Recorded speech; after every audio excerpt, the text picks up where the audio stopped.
자, 에베소서에 오늘 본문에 읽었던 이 말씀에는 이 바울이 성도들이 자라가야 된다는 것에 대한 말씀을 하세요. 자라간다, 자라가야 된다. 오늘 여기 보면 13절에 우리가 하나님의 아들을 믿는 것과 아는 일에 하나가 되어서 온전한 사람을 이루어 그리스도의 장성한 분량이 충만한 데까지 이른다. 우리가 자라가야 될 목표를 얘기했어요. 그러면서 14절에는 우리가 어린아이가 같이 되지 않아야 된다. 그리고 15절에 오직 사랑하여서 참된 것을 하여 범사에 그에게까지 자랄지라. 그러니까 그 자라는 목표가 그리스도라는 거죠.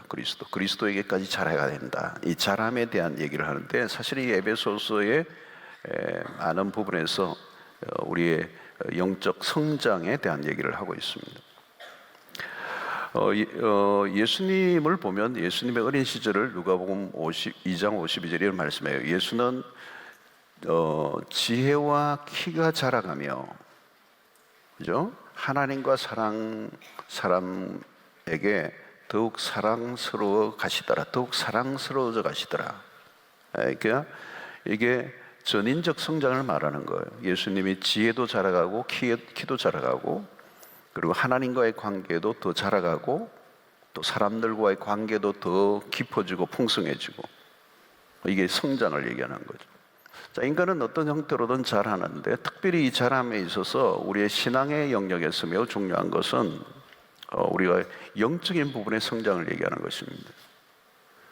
자, 우리가 이 신앙을 가진다는 이 말은 예수님의 생명이 우리 안에 들어온 것입니다. 기독교는 종교가 아니다라고 하는 얘기가 뭐냐 하면, 종교는 변화가 일어나지 않아요.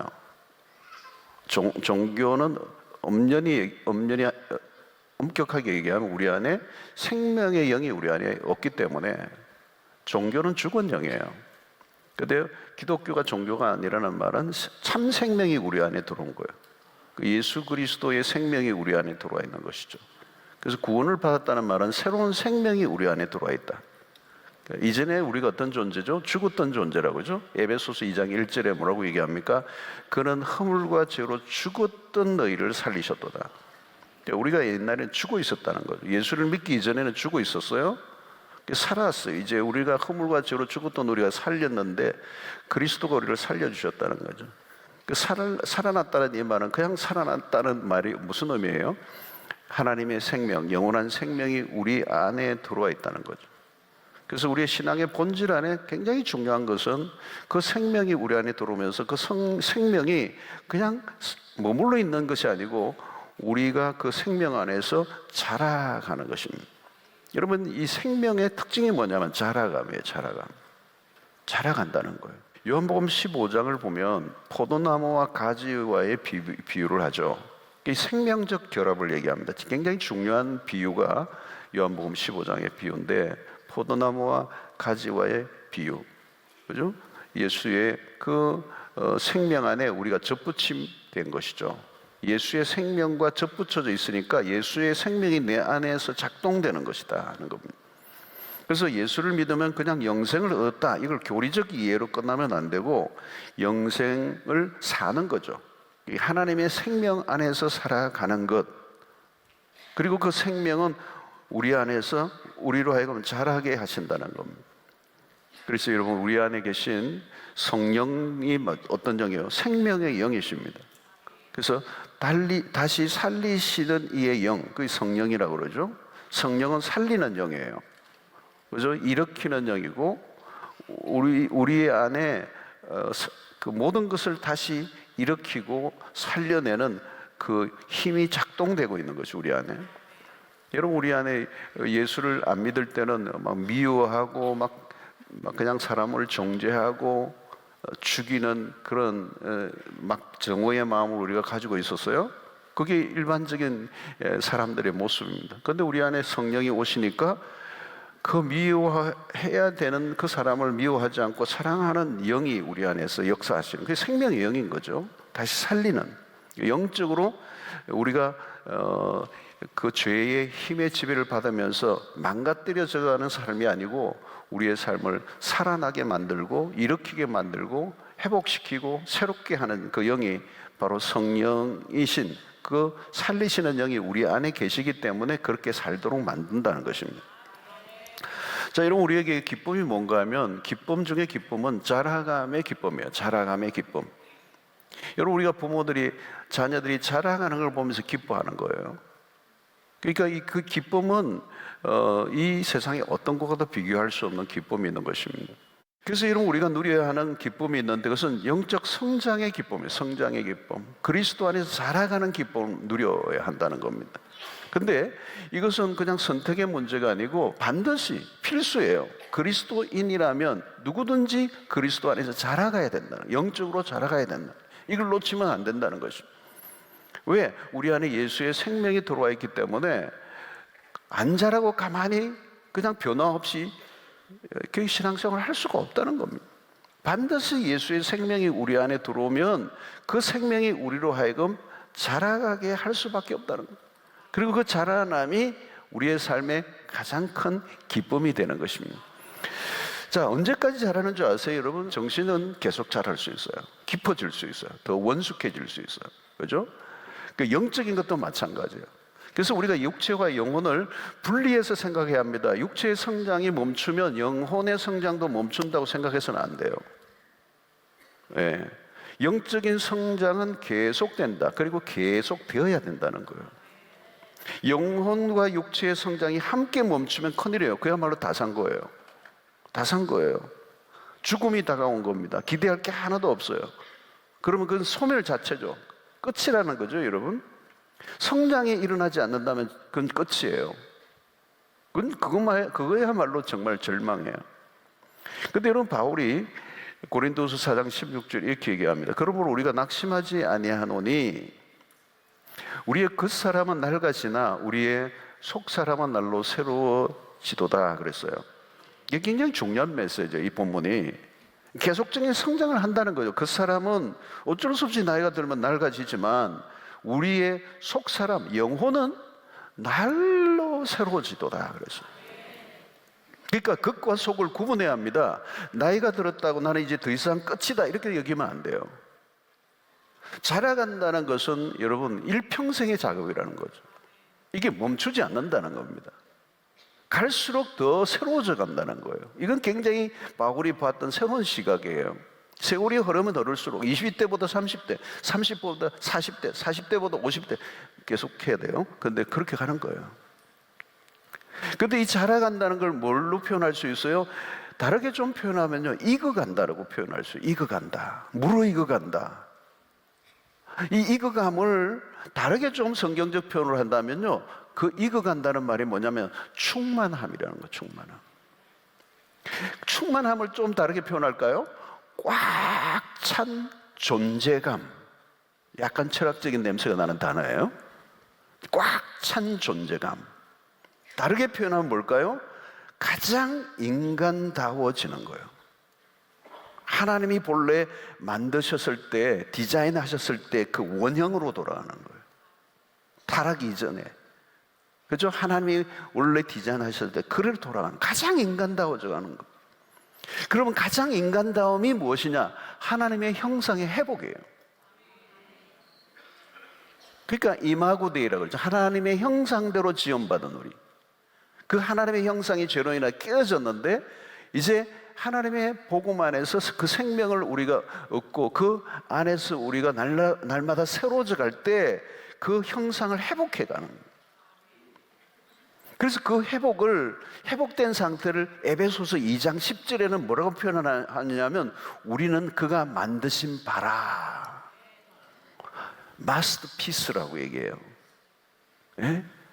포에이에마라는 헬라어의 단어예요. 마스터피스, 우리는 그분의 만드신 걸작품이라는 거예요. 예수 그리스도의 십자가의 복음으로 인하여 우리가 새 생명을 얻고 이제 우리의 삶을 그렇게 멋진 그런 존재들로 바꾸어 주신다는 거예요. 여러분, 하나님이 본래 인간을 창조하셨을 때의 원형으로 돌아가는 게 이게 성장이에요. 성장. 그러니까 적당한 수준에서 예수 믿고 그냥 교회 다니는 정도, 그냥 우리끼리 그냥 모여서 그냥 뭐 하는 정도로 끝나는 게 아니라 우리의 목표를 그리스도에게까지 자라가도록 한다는 거예요. 그 자라가며 모델은 그리스도에, 그에게까지 자랄지라. 이 목표가 예수 그리스도라는 거죠. 그래서 그 목표, 그리스도에게 자란다는 그 말은 내 삶을 예수로, 요즘 오늘 또 찬양했던 예수로 충만해지는 거예요. 그리스도의 장성한 분량에 충만한 데까지 이르러라고 하는 거예요. 그래서 온전한 사람을 이룬다는 표현도 쓰고 온전한 사람, 그리고 그리스도의 장성한 분량이 충만한 데까지 이르리니. 여러분, 본래 우리가 죄를 범함으로 인해서 하나님의 형상이 깨어져 버렸어요. 인간다움을 놓쳐버렸다는 거예요. 그러니까 우리가 우리의 모습을 잘 보지 못해요, 사실은. 그죠? 그래서 굉장히 미숙한 어린아이의 모습으로, 그 자충우돌하고 뭐 우리의 삶이 온전하지 못한 거죠. 여러분, 우리의 삶의 고통의 이유들을 뭐로 보면요, 우리의 삶의 고통의 이유들을 쫙 거슬러 가면요, 우리의 미숙함에서 오는 거예요. 자라나면 문제들이 많이 해결되는 게 있어요. 어떤 데는 오해가 생기기도 하고, 내가 그 오해를 내가 힘들어 풀 수가 없어요. 내가 보는 앵글이 제한되어 있기 때문에 어떤 사물과 사건을 해석하는 능력이 나에게 없어요. 약하단 말이죠. 그러니까 내가 소화가 안 되니까 힘든 거예요. 근데 영적으로 자라고 영적으로 성숙해지면 뭐예요? 옛날에 안 보이던 게 보이는 거죠. 다양한 앵글로 보이고 와이드하게 보이게 되고 종합적으로 보이게 하고, 그냥 그것을 다양한 형태로 그것을 바라볼 수 있는 안목이 생기니까 내가 저기에서 옛날엔 그 안에 그냥 갇혀가지고 내가 그렇게 혼란 속에 살았구나. 그런 이제 해안이 열리는 거잖아요. 여러분, 하나님 우리가 자라가는 걸 원하십니다. 구원이란 뭐냐? 구원은 자라가는 거라는 거죠. 구원을 이루어간다는 표현이 그런 것입니다. 장성한 분량에 이르러 가는 것, 이게 하나님의 계획이라는 겁니다. 단순히 예수 믿고 천국 간다라고 하는 결론, 등식만 가지고 그냥 띵까띵까 하는 그런 신앙이 아니고 점점 그리스도를 닮아가는 것으로, 하나님이 우리를 향하여 두고 계신 어떤 목표죠. 대충 그냥 뭉개는 신앙생활을 뭉개면서 하는 그런 멈추어 있는 그런 게 아니라, 바울은 에베소 교회 성도들이 자라가기를 원한다. 그리고 계속 자라가기를 원한다. 우리의 영혼은 그냥 멈춰 있지 않고 그냥 이렇게 고정되어 있는 물체가 아니고 끊임없이 변화를 추구해 가는 것이어야 한다는 거죠. 자, 그러면 성장에 있어서 매우 중요한 게 뭐냐? 하나님과의 관계에 있어요. 우리는 홀로 자라지 않습니다. 하나님과 격리된 성장은 없다는 거예요. 그래서 성장에서 매우 중요한 것은 하나님과의 관계예요. 하나님과의 관계 안에서 자라가는 것.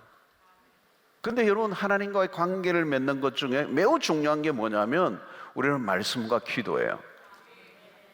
근데 오늘 기도에 대해서 좀 초점을 맞춰 보려고 하는데, 여러분, 기도는 굉장히 위대한 것이죠. 인간이 하나님을 만나는 이 통로가 주어졌는데, 인간이 하나님을 만난다는 것보다 위대한 일은 없죠. 근데 가끔 만나는 게 아니라 매 순간 만난다면 이건 보통 일이 아니에요. 여러분, 그것이 내 삶에 영향을 주지 않을 수가 있겠습니까, 여러분? 여러분, 어떤 사람, 나보다 더 굉장히 영향력이 있는 분을 내가 계속 만난다면 그 만남을 통하여 나에게 영향이 주어지지 않겠습니까? 그것도 하루가 아니고 1년도 아니고 10년도 아니고 20년을 만나고 30년을 만났는데 그분이 내 삶에 영향을 전혀 안 미친다, 그게 가능합니까? 불가능하죠, 여러분. 하나님이 어떤 분이십니까, 여러분? 창조주이시죠. 구원자이세요. 그분의 성품은 말로 다 할 수 없는 분이에요. 그죠? 그분과 함께 만나는 그 경험이 기도예요, 기도예요. 우리가 하나님을 만나는데 그 만남을 통하여서 우리의 삶이 달라지는 거예요. 이 기도라고 하는 것은 여러분 뭐냐면, 기도는 영적 성장의 핵심이에요. 그래서 기도의 변화가 신앙의 변화라고 해도 과언이 아닙니다. 기도는 우리의 신앙의 변두리가 아니고 중심에 놓여 있는 것이고, 그래서 이 기도가 어떠한가를 보면 내 신앙의 모든 것이 다 거기에서 드러나게 되어 있습니다. 여러분, 기도가 무엇입니까? 기도는 하나님과의 교제입니다. 기도를 통해서 우리는 자라가요. 그래서 기도 시간을 늘리는 것도 필요하지만 더 중요한 것은 일상 속에서 늘 하나님을 생각하고 하나님과 연관 짓는 삶의 태도가 굉장히 중요한 거예요. 그래서 여러분, 언제나 일상 속에서 하나님과 교제를 하는 거죠. 그리고 어떤 일들이 있으면 일상 속에서 하나님께 묻고, 길을 걸어가다가 묻고, 무슨 생각이 나도 묻고, 생각 속에서 어떤 생각이 떠나 하나님 갑자기 왜 이 생각이 떠오르죠? 그 모든 걸 묻는 거예요. 어떤 사건이 일어날 때 하나님 저게 뭐죠? 하나님 저 사건을 통해 나에게 주려고 하는 메시지가 혹시 있습니까? 성경을 읽을 때도 마찬가지고 모든 것을 기도로 연결되고 하나님과 연결되는 거, 그래서 그 기도를 통하여 내 영혼이 성장을 경험하는 것이죠. 하나님과 그 기도를 통하여 하나님과 교제하면서 내 영혼이 하나님의 영향을 받아가면서 점점 변화를 경험하는 거예요. 그래서 여러분, 자녀들은 아빠의 관계를 통해서 자라가잖아요, 여러분. 그죠? 굉장히 중요한 가정의 경험이잖아요. 아빠와 엄마의 그와의 관계를 맺으면서 그 아이가 자라가는 거잖아요. 그것은 어마어마한 거잖아요. 여러분, 우리 아빠가 누구세요? 진짜 우리 아빠는 하나님이 계시잖아요. 그래서 로마서 8장 14절 15절에 무릇 하나님의 영으로 인도함을 받는 사람은 곧 하나님의 아들이라. 너희는 다시 무수하는 종의 영을 받지 아니하고 양자의 영을 받았으므로 우리가 아빠 아버지라고 부르짖느니라. 이게 양자의 영을 받았어요. 그래서 하나님을 아빠라 부르는 거죠. 그리고 아빠라 부르는 그 부름이 기도예요. 그 우리의 양자의 영을 받은 사람이 하는 게 일상 속에 기도를 하는 겁니다. 그래서 늘 그냥 기도 시간에만 기도하는 게 아니라 일상의 전 영역에서 하나님이 내 아빠가 되시고 그 아빠를 향하여 우리의 시선을 늘 고정하고 그분을 부르짖고 그분을 찾고 하는 게 우리 일상이야. 그래서 우리의 일상 속에 하나님의 아버지 되심을 매일 경험하는 삶이 기도라고 하는 거예요. 여러분, 기도는 우리가 살아가는 새로운 삶의 방식이에요. 어메이징한 거예요. 이 세상에서 살아가면서 우리는 무수한 관계를 맺고 살아가지만 그 어떤 관계보다 가장 중요한 관계가 하나님 아버지와의 관계잖아요. 그것이 무엇을 통하여? 우리의 기도를 통하여. 그래서 기도가 풍성해진다는 말은 딴 게 아니에요. 하나님과의 관계가 더 깊어진다는 거죠. 그래서 우리는 기도하면 응답을 생각하는데 물론 응답을 하시죠. 그러나 더 중요한 것은 기도를 통하여 하나님 아빠 되시는 그 하나님과 우리의 관계가 더 자라가야 된다는, 자라가야 돼요. 영적으로 자라가는 거, 이게 중요해요. 여러분, 어릴 때는 떼를 쓰고 달라고 하죠. 그러나 자라고 나면 더 이상 쓸모없는 것들이 많아요. 내가 왜 옛날에 저런 걸 그렇게 안 준다고 떼를 썼지, 그냥 앙탈을 부렸지. 자라나면서 필요한 것이 점점 달라져 버려요. 옛날에 그렇게 구했던 것이 자라면서 더 이상 구하지 않아요. 자, 그러므로 여러분, 이 기도를 통하여 우리가 영적으로 자라는 매우 중요한 이 통로를 하나님 우리가 해주셨는데, 이 기도를 통해서 우리 자신 안에 변화를 경험해 가야 한다는 거예요. 기도는 기적보다 관계에 있어요. 우리는 기도를 통하여 기적을 경험하기를 원하는데 한 번의 기적을 경험한 것으로 큰 의미가 없어요. 관계가 깊어져 가면 기적은 일상이 되는 거죠. 기적을 아무리 체험해도 하나님과 상관없는 삶이 될 수 있어요. 신앙은 매직이 아니에요. 하나님 아버지와의 교제 가운데 깊어져 가는 게 이게 핵심입니다. 하나님은 기적을 행하실 수 있습니다. 그러나 여러분, 우리가 기적을 자꾸 구하면 자연히 기적 쪽에 관심을 기울여요. 그렇죠? 그러면 어떤 때는 더 큰 기적을 원하고, 기적을 경험하지 못하면 그냥 절망하고. 그러나 여러분, 하나님은 기적보다 기적을 행하시는 하나님께 관심을 갖기를 원하시는 거죠. 왜 하나님에게 관심을 가지기를 원하십니까? 하나님은 우리의 변화에 관심을 가지고 계시기 때문에 그래요. 가장 큰 축복은 하나님과의 관계를 통해서 우리가 누리게 되는 것입니다. 관계 안에 이미 복이 있어요. 하나님 아버지와의 관계를 깊이 나누다 보면 자연스럽게 그 하나님으로부터 흘러 넘쳐나는 것들이 너무 많다는 거죠. 어떤 필요를 얻는 것과 비교가 안 돼요. 하나님의 부유하심을 함께 누리는 것입니다. 모든 것은 하나님과의 관계 안에서 이루어지는 거죠. 하나님과의 관계 안에서 모든 게 흘러나온다는 거죠. 기도 안에서 하나님과의 교제가 깊어질 때 우리가 자라가게 되고, 그 자라난다는 말은 딴 표현이 아니에요. 강해진다는 거예요. 성숙해진다는 말은 다르게 표현하면 스트롱해지는 거예요. 뿌리가 깊어진다는 말이죠. 뿌리가 깊어지면 나무는 탄탄해지는 거예요. 바람이 불어도 흔들리지 않는 거잖아요.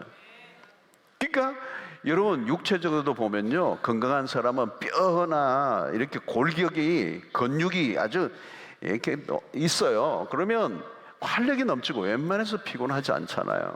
그죠? 그게 강해진 거예요. 강해진 거. 근데 뭐 조금만 하면 코피가 나오고 말이죠. 철회 한번 했는데 코피가 막 쌍코피가 터지고 이러면 안 되는 거예요. 여러분, 높은 건물도 보세요. 그냥 건물이 높아진 거 아니에요. 여러분, 높은, 이 해운대에 높은 빌딩이 있는데요, 기초가 엄청나요. 기초 엄청나요. 얼마나 밑으로 깊이 들어갔는지 몰라요. 그리고 여러분, 높은 건물을 세울수록 뼈대가 단단하죠. 뭐 어마어마한 콘크리트가 들어가고 어마어마한 이 철제 강력한 철제들을 사용하고 그냥 서 있지 않아요. 웬만한 압력이 와도 흔들리지 않는, 이 지진 그런 내진에 다 그런 공법이 들어가 있어요. 이 신앙도 마찬가지예요. 우리의 신앙의 이 뼈대, 기초, 텅 빈 골격으로는 아무것도 할 수 없다는 거예요. 돌아서면 금방 공허해지는 신앙, 어떤 시련도 이겨내야 진짜잖아요. 그러니까 기도를 통하여 하나님과의 관계가 깊어지면서 그 하나님과의 교제가 우리의 삶의 탄탄한 기초가 되어지고, 그것이 우리의 뼈대가 되어질 때 그렇게 우리 세상을 이기는 하나님의 사람이 될 수 있는 거예요. 여러분, 오늘 또 이 철회에 나오신 분들 그냥 기도하고 가는 게 아니라, 대충 기도하고 가는 게 아니라, 우리의 기도가 강하게, 그죠? 마치 높은 빌딩을 세울 때에 그 기초를 닦는 것처럼 하나님과의 우리의 관계가, 기초가 흔들리지 않아야 된다는 거죠. 어떻게 해요, 여러분? 어떤 사람은 조금만 바빠도 기도 안 해. 뭐 조금만 뭐 힘든 일이 생겨도 기도를 그냥 기도 생활이 그냥 희미해져요, 여러분. 그러면 여러분, 기도가 아직도 뼈대가 안 생긴 거예요. 기도했다가 말았다가, 기도했다가 말았다가, 또 어떤 때는 기도가 다른 것에 우선순위에 늘 빼앗기고 이러면 기초가 안 돼 있는 거예요. 뼈대가 안 세워진 겁니다. 그러면 뭐 별일이 무슨 일이 일어날 때마다 흔들리는 겁니다. 여러분들이 하나님과의 교제가 여러분들의 인생에 뿌리를 내리고 뼈대를 세우고 스트롱한 그런 견고한 그런 신앙생활을 하셔서 어떤 것을 흔들리지 않는, 그래서 강한 그리스도인이 될 수 있게 되기를 축원합니다. 자라간다는 말은 강해진다는 거예요. 뿌리가 깊어진다는 말은 강해진다는 거고, 흔들리지 않는다는 거잖아요. 뭘로요? 하나님과 우리의 교제가. 그것이 바로 기도 생활이에요. 기도 생활을 대충 하지 말고 기도에 생명을 걸라는 거예요. 그러면 다른 게 쉬워진다는 거예요. 할렐루야.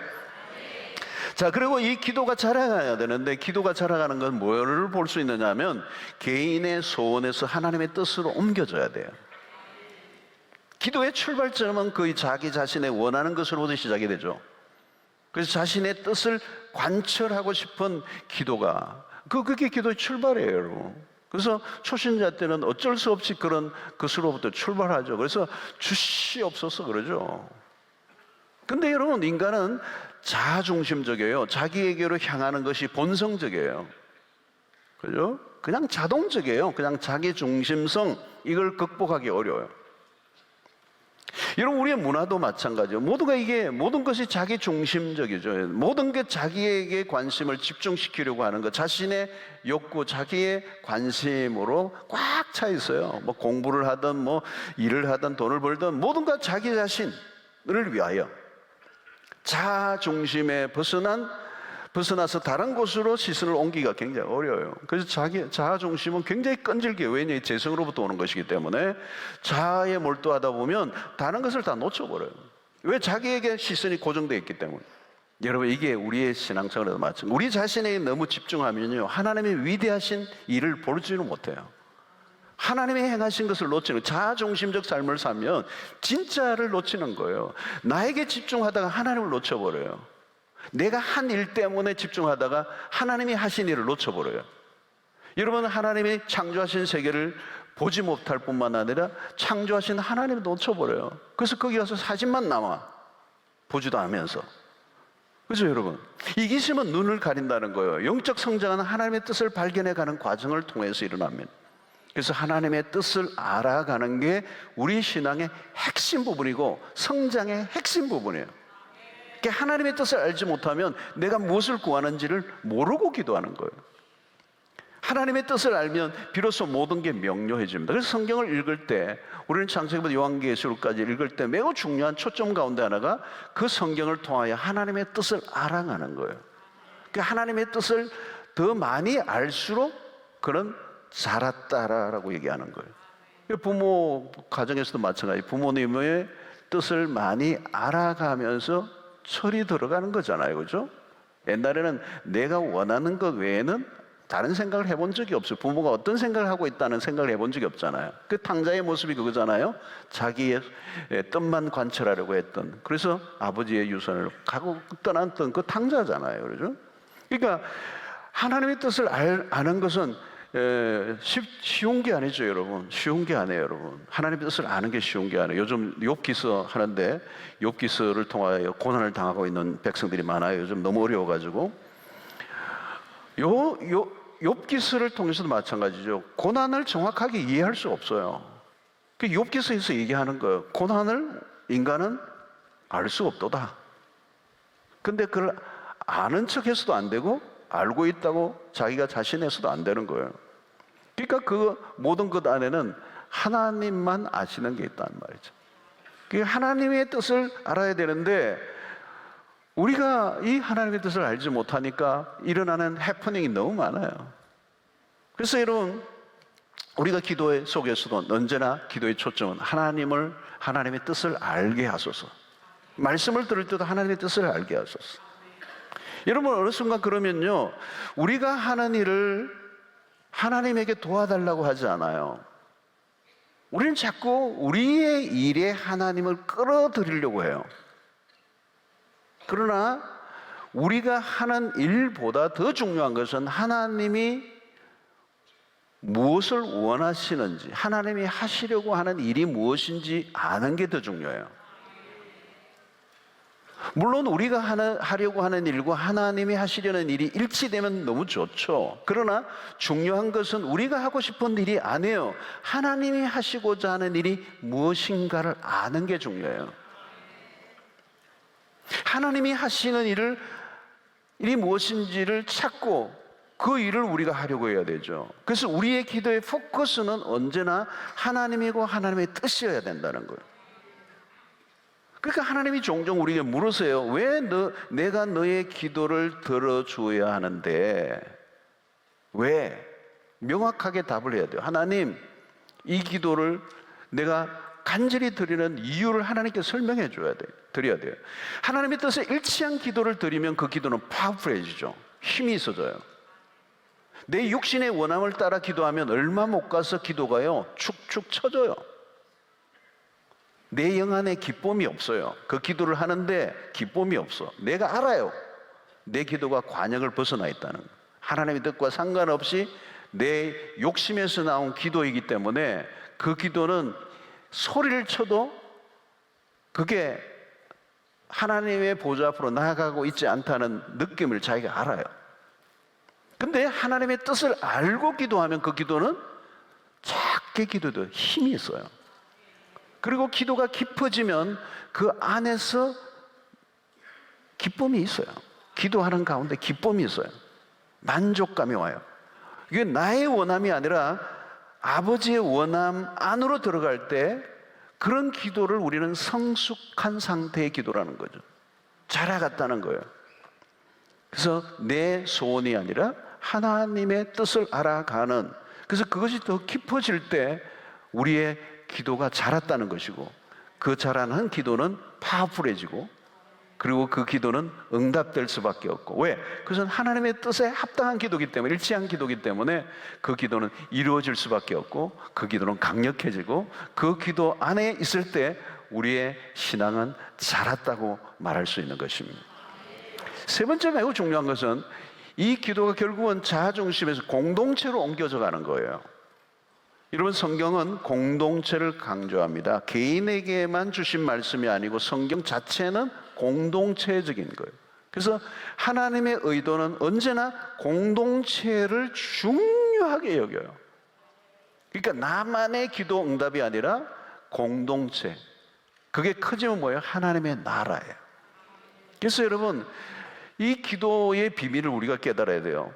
이 공동체의 개념이에요. 개인이 아니고. 그러니까 자아중심을 깨뜨리고 공동체로 나아가는 이 기도가 그 자라가는 기도고 성숙해지는 우리의 신앙의 길이라는 것입니다. 여러분, 세상에는 진정한 공동체가 없어요. 집단은 있지만 공동체는 없어요. 집단은 아무리 많이 모여도 이기적 개인들의 집합체예요. 사람이 많이 모였다고 그게 뭐가 하나가 공동체가 된 게 아니에요. 다 각자 100명이 모이면 모든 개인이 다 이기심을 가지고, 그 이기심을 가진 개체들이 모여서 형식적으로 조직화된 거지 공동체는 아니에요. 그건 성경이 말씀하는 공동체가 아니에요. 그들은 이기적인 것들이 맞아떨어질 때까지만 하나가 되는 거지, 그것이 어긋나면 언제든지 파산이 될 수 있는 거잖아요. 근데 하나님의 공동체는 그게 아니에요. 하나님은 공동체를 세워가기를 원하시고, 공동체 안에 복을 주시기를 원하시고, 공동체를 통하여 일하시는 하나님이세요. 우리 하나님은요, 나의 하나님이기도 하지만 나만의 맞춤형 하나님은 아니세요. 하나님은 내 마음에 속 들어요, 그런 하나님이 아니세요, 여러분. 그러니까 여러분들 신앙생활 하다 보면 하나님 마음에 안 들 때가 꽤 있을 거예요. 하나님 우리의 마음에, 각자의 마음에 꼭 마음을 맞추어 주시는 하나님이 아니라는 거. 하나님은 훨씬 더 크신 분이시죠. 우리라고 하는 공동체, 물론 하나님은 내 삶에 관여하시는 분이세요. 내 삶을 축복하기를 원하세요. 그러나 그것보다 더 중요한 게 있어요. 하나님은 나만의 하나님이 아니라 우리의 하나님이라는 거죠. 이걸 여러분 놓치면 안 돼요. 여러분, 나의 하나님만 생각하면 혼란에 빠져요. 왜 내 기도를 들어주지 않는가? 왜 내 기도를 안 들어주느냐?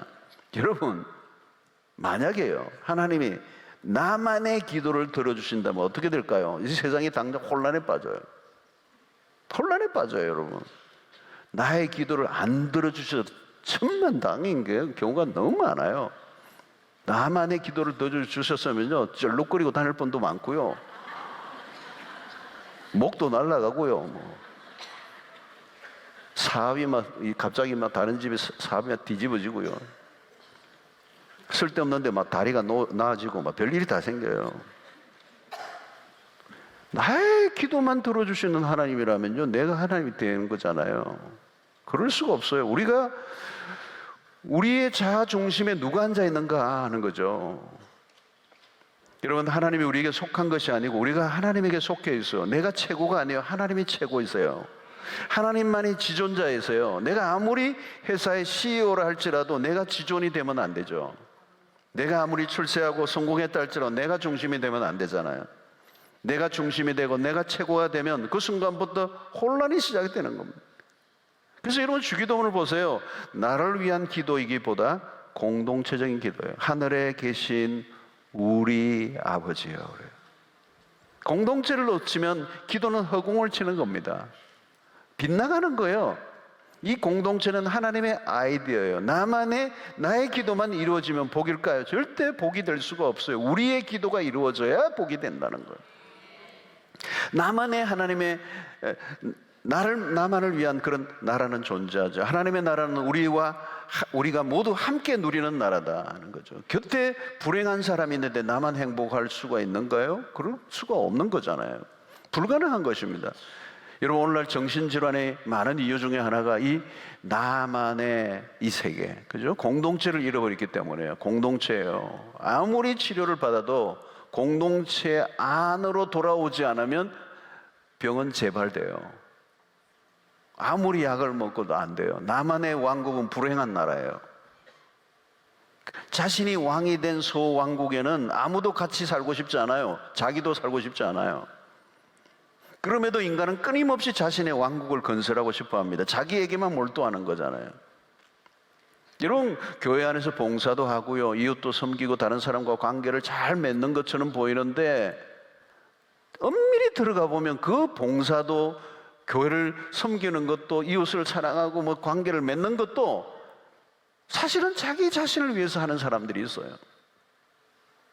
무엇을 하더라도 내 방식대로 하고 내가 원하는 대로 하고 그 일을 통해 자기 만족을 추구하고, 그 죄의 유전자는 이기심이란 말이에요. 우리의 기도는 항상 나만이 아니라 우리. 나만 생각하는 기도는 하나님의 뜻에 다가갈 수 없습니다. 지독한 이 이기심을 극복하는 일이 어려워요. 그래서 기도의 중심에 반드시 십자가가 놓여져 있어야 된다. 그래서 여러분, 공동체적인 기도를 드려보세요. 그게 얼마나 아름다운 일인지 몰라요, 여러분. 진짜 기쁨과 환희는 이 공동체를 통하여 하나님께서 우리에게 허락하시는 선물이거든요. 그래서 공동체 안에서 누리는 이 기쁨과 바꿀 수 있는 것은 없습니다. 그래서 최고의 기도의 응답은 공동체예요. 여러분, 공동체 안에 지금 있는 분이 있다면, 그런 그리스도 안에 공동체 안에 속해 있는 분이 있다면 이미 복을 받으신 거고요, 이미 그 공동체를 통하여 하나님께서 나에게 너무 많은 복을 주셨어요. 여러분들이 곁에 믿음의 지체들이 있다는 것은 놀라운 축복이에요. 그게 하나님의 선물이에요. 이미 공동체 안에서 우리가 서로 온전해져 가는 거예요. 홀로는 온전해질 수가 없어요. 이 아름다운 공동체가 만들어지려고 하면 십자가가 그 앞에 높여져야 하고, 이기심이 이렇게 낱낱이 깨뜨려져야 되고, 나보다 남을 더 낮게 여기는 이런 마음들이 있을 때 그 공동체가 주어지고, 그 공동체 안에 하나님의 복을 주시고, 그 공동체가 나의 인생의 최고의 선물이 되고 축복이 되고, 그리고 하나님의 축복의 모든 축복들이 그 공동체를 통하여 흘러온다는 사실은 성경의 매우 중요한 원리 중의 원리라는 거예요. 오늘도 여러분 여기 오셨는데 이 공동체가 주시는 축복이 얼마나 많아요, 여러분. 내가 혼자 기도하는 게 아니고, 그죠? 이렇게 기도하는 동력자들이 있고 하나님의 한 공동체를 섬기는 이 공동체를 주셨다는 것은 얼마나 놀라운 축복인지 몰라요. 그리고 우리가 함께 기도하고, 그죠? 서로를 축복하고, 이런 것들이 우리 하나님의 축복의 방식이라는 거죠. 그래서 이 공동체를 통해서 우리는 자라간다는 거예요. 나 홀로 결코 자라갈 수 없다는 거예요. 사랑하는 성도들, 우리는 일평생 자라갑니다. 자라가는 것은 선택이 아니고 필수예요. 그리스도께서도 계속 자라셨어요. 히브리서 2장 15절에 보면 그리스도는 고난을 통하여 온전해지셨다 그랬어요. 사랑하는 성도 여러분, 우리가 자라가야 돼요. 하나님의 자녀다워져 가야 돼요. 그리고 우리가 자란 만큼 쓰임을 받아요. 우리가 자라면 자라난 만큼 하나님이 일하세요. 여러분, 아이들이 키가 크면요, 높은 곳에 보이고, 그죠? 엄마 뭐 손 안 닿는데 막 도와주기도 하고, 그죠? 그러다가 어쩌면 또 엄마가 숨겨놓은 것까지 다 보게 되고, 이게 또 맛있는 것 건져 먹기도 하고. 여러분, 우리가 영적으로 자라면요, 보이는 게 있어요. 다른 세계가 있어요. 안 자랐을 때는 안 보였는데 영적으로 자라면 보이는 게 있어요. 그리고 여러분, 왜 시험에 들어요? 안 보이니까 시험에 들어요. 멀리 보이는 거거든요. 이런 믿음이 멀리 보이고 저 많이 보이는 거예요. 안 보이니까 자기 세계에 갇혀 있는 거잖아요. 답답하게 사는 거예요. 그러니까 안 자라니까 늘 넘어지고 깨지고 시험 들고 그러는 거예요. 그리고 여러분, 어린아이가 피아노를 배울 때도 마찬가지예요. 여러분, 피아노를 배울 때 뭐 연습할 때 얼마나 시끄러워요, 여러분. 체른이 띵동띵 하는데 막 또 띵띵띵 잘못하고 막 이러면 온 식구들이 저걸 언제까지 들어야 되나? 여러분, 아직 성숙한 음을 낼 수 없기 때문에 소음이죠, 사실은. 그런 어느 순간이 되면요, 음이 잡히기 시작하고 소음이 이제 끝이 나고 연주로 바뀌기 시작하고 세월이 어느 순간 놀라운 연주회를 하고 많은 사람들이 박수를 치고 감탄을 하고, 문제는 여러분, 피아노는 그 소음을 만들어낼 때나 연주를 하는 때나 그 같은 피아노예요. 다른 피아노가 아니에요. 피아노가 달라진 게 아니에요. 내가 자라난 거예요. 내가 음악적으로 자라나고 나면, 성숙해지면 그 피아노가 다른 소리를 내는 거예요. 내가 변하면 피아노에서 다른 소리가 나오는 거예요. 우리가 자라면 우리의 삶에서 만들어내는 스토리가 달라져요. 가는 길이 전혀 달라져요. 맺혀지는 열매가 달라요. 주변 사람들과의 관계가 달라져요. 이전에는 막 충돌을 일으켰는데 이제는 충돌하는 사람들을 화해시키는 정도의 역할로 바뀌어버려요. 이전에는 나로 인해서 소음을 일으켰는데 내 삶에는 늘 내 주변이 소음이야. 근데 어느 순간 내가 가는 곳곳마다 사람들에게 웃음꽃이 피어나고 화해의 역사가 일어나고. 이전에 똑같은 사람들이에요. 답은 뭐죠? 내가 자라난 거예요. 내가 실력이 안 되면 내가 아무리 좋은 소리를 내고 싶어도 안 돼요. 그러나 내가 자라면 어때요? 어려운 대곡도 소화해내는 거예요. 스트라빈스키 같은 어려운 곡도 소화해내는 거예요. 곡을 해석하고 자기 안에 작곡자가 본래 내고 싶었던 그 음을 완벽하게 연주해내는 거예요. 우리가 자라가야 하는 이유가 여기에 있어요. 하나님이 우리를 통해서 내려고 하셨던 그 음을 우리가 만들어내야 되는 거예요. 너를 통해서만, 하나님이 나를 통해서만 내고 싶은 음이 있어요. 소리가 있어요. 노래가 있어요. 삶이 있어요. 우리는 자라가지 않으면 불가능한 거예요. 여러분, 성경은 마치 악보와 같아요. 우리가 자라지 않으면요, 그 말씀은 그림의 떡이에요. 그러나 어느 순간 내가 자라면 그 말씀을 기쁨으로 순종할 단계가 오는 거죠. 마치 연주자가 된 것처럼. 그때 우리의 삶은 하나님께 영광을 돌리게 되는 거예요. 하나님 우리를 마음껏 사용하시는 거죠. 하나님은 여러분 오늘도 우리가 자라가기를 원하세요. 그리스도의 장성한 분량에 이르도록 그에게까지 자랄지라. 우리의 삶으로 그리스도의 삶을 재현하라는 얘기예요. 여러분, 간절한 기도의 제목이 무엇입니까? 지금 우리가 무엇을 구하고 있습니까?